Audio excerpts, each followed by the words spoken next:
Examen parcial, toma 3. Buenas noches, mi nombre es Ariana Peña y el día de hoy vamos a exponer para el curso de producción televisiva y el tema a abordar será la sintaxis televisiva. ¿Cómo definimos a la sintaxis televisiva? La definimos como la secuencia que engloba una acción completa o como una definición de escenas.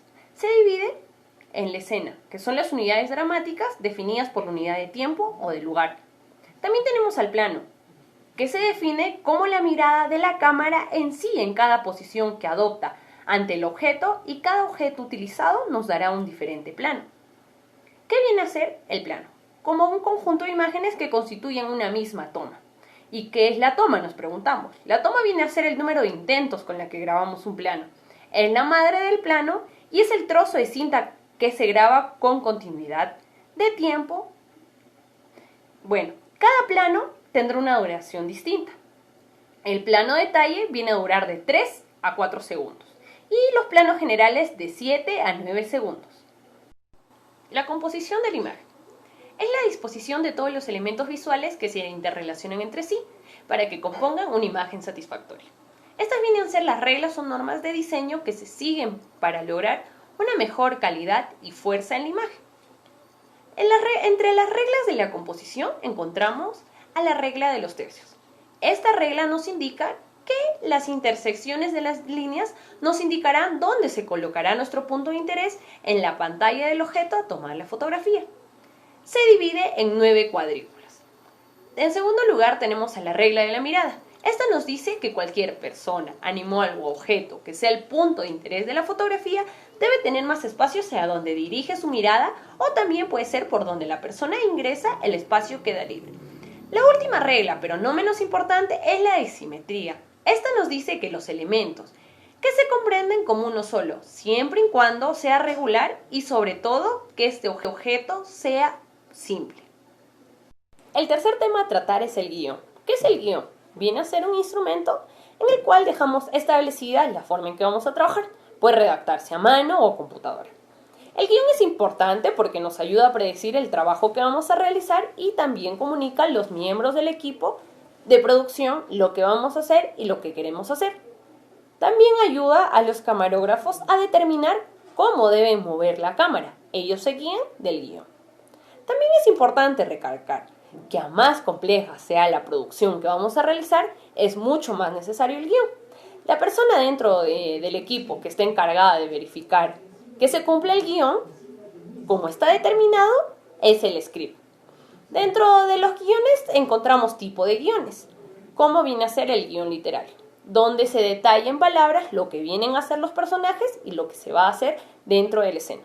También tenemos al guión técnico, que viene a ser un documento que contiene la información por secuencias y los planos.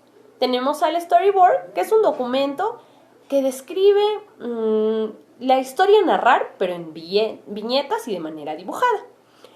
El animatic también viene a ser como darle vida al storyboard.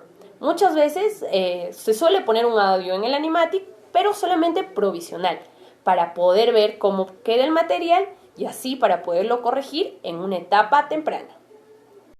Como cuarto tema vamos a hablar acerca de los principios de la iluminación. La iluminación transforma el modo de comunicar y cada luz que se coloca soluciona un problema, pero también podemos decir que crea otro. Es importante para dar profundidad de pantalla a las cámaras. Las cámaras de video no perciben las pequeñas diferencias de luz que el ojo del ser humano sí percibe.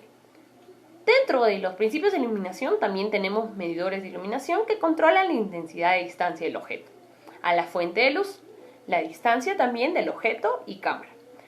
Dentro de los tipos de iluminación tenemos a las lámparas fluorescentes que pertenecen al grupo de las lámparas de descarga.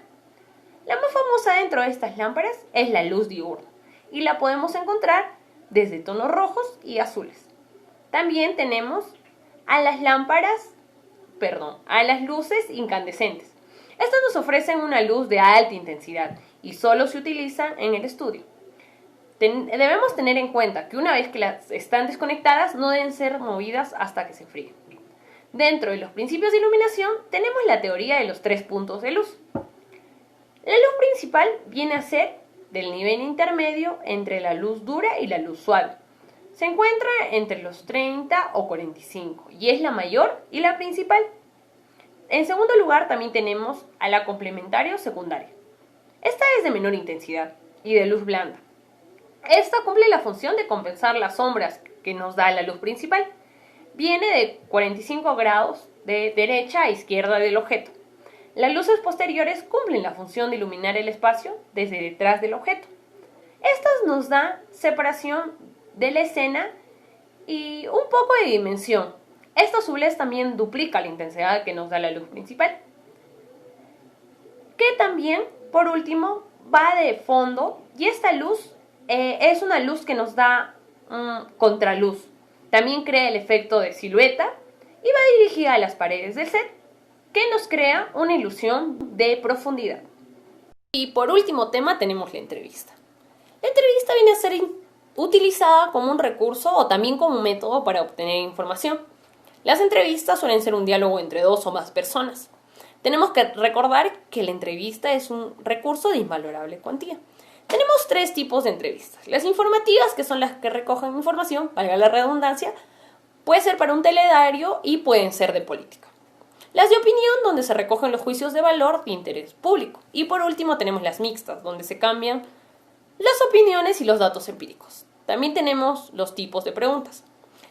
Para aclarar la respuesta confusa del entrevistado o análisis de estas, o sirven también para comprender mejor los problemas y las causas de los mismos también, y para profundizar en algunas respuestas que quedan en el aire. Las de acción sirven para pasar de la teoría a la práctica, por eso se llama acción, para que el entrevistado mencione qué van a hacer frente a los problemas que se analizan en la entrevista. Dentro de las entrevistas también tenemos a tipos de entrevistadores. El improvisado, quien no se detiene a preparar su entrevista y por lo tanto sus preguntas serán un poco flojas y desordenadas. Durante la entrevista preguntará lo que se le venga a la mente. El nervioso, se recomienda para este tipo de entrevistador crear un clima de confianza con el entrevistado para que éste no esté tenso y él también esté seguro y no pierda el control de su entrevista. Vale recalcar que se recomienda hablar con el entrevistado o los entrevistados antes de realizar la entrevista para soltarse un poco y así aflojar un poco la tensión. El estrella, pasa mucho tiempo calificando las palabras del entrevistado, metiendo su propia opinión y hablando más de él que del entrevistado. Lo hacen porque quieren lucirse y llamar la atención. También tenemos al sordo, que muchas veces están pendientes solamente de seguir la pauta y sus preguntas y no hacer caso a lo que menciona el entrevistado. Muchas veces ni siquiera escuchan lo que el entrevistado les acaba de decir o preguntar. Bueno, lograr que la entrevista y no tiene la finalidad de que el entrevistado se sienta cómodo.